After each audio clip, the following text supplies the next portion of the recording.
আপনি কি জানেন একসময় এক কৃষ্ণাঙ্গ মুসলিম ছেলেকে বলা হয়েছিল তুমি কখনো বিশ্ব চ্যাম্পিয়ন হতে পারবে না, অথচ সেই ছেলেটি পৃথিবীর অন্যতম সেরা বক্সার হয়েছে।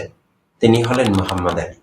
কেসিয়াস মার্সেলাস ক্লে জুনিয়র জন্ম নেন 1942 সালে যুক্তরাষ্ট্রের কেন্টাকিতে। ছোটবেলা থেকে দারিদ্র্য এবং বর্ণবৈষম্যের শিকার ছিলেন।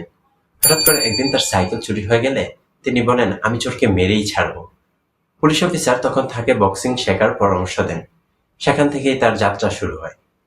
কিন্তু সাফল্যের পথে বাধা ছিল অসংখ্য। 1964 সালে তিনি বিশ্ব চ্যাম্পিয়ন হওয়ার পর ইসলাম গ্রহণ করেন এবং নাম পরিবর্তন করে রাখেন মোহাম্মদ আলী। এই সিদ্ধান্তের কারণে তাকে অনেক বিদ্রূপ এবং বৈষম্যের মুখে পড়তে হয়। আরো বড় ধাক্কা আসে ভিয়েতনাম যুদ্ধে। মার্কিন সেনাবাহিনীতে যোগ দিতে অস্বীকার করে তিনি বলেন, আমার কোনো ঝগড়া নেই বিয়তংদের সাথে, আমি আল্লাহর পথে চলব, যুদ্ধ নয়। এর ফলে তার কাছ থেকে বিশ্ব চ্যাম্পিয়নশিপ কেড়ে নেওয়া হয়। 3 বছর খেলতে দেওয়া হয়নি এবং তীব্র সমালোচনার মুখে পড়েন। কিন্তু আলী হার মানেননি। তিনি ফিরে এসে আবারও হেভিওয়েট চ্যাম্পিয়নশিপ জিতে ইতিহাস গড়েন।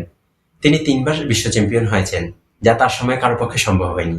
তার বিখ্যাত উক্তি, float like a butterfly, sting like a bee. প্রজাপতির মতো ভেসে বেড়াও, মৌমাছির মতো হুল ফোটাও। শেষ জীবনে পার্কিনসন্স রোগে ভুগলেও তিনি মানব সেবায় নিজেকে নিয়োজিত রাখেন। মুসলিম পরিচয় লুকাননি, বরং সেটিকে করেছেন সম্মানের প্রতীক। মোহাম্মদ আলীর জীবন আমাদের শেখায়, বিশ্বাস যদি শক্ত হয় তবে সব বাধাই অতিক্রম করা যায়। সাফল্য শুধু রিংয়ের ভেতর নয়, নীতির পক্ষে দাঁড়ানো সমান গুরুত্বপূর্ণ। তিনি ছিলেন শুধু একজন বক্সার নন, বরং সাহস, সংগ্রাম এবং আস্থার প্রতীক।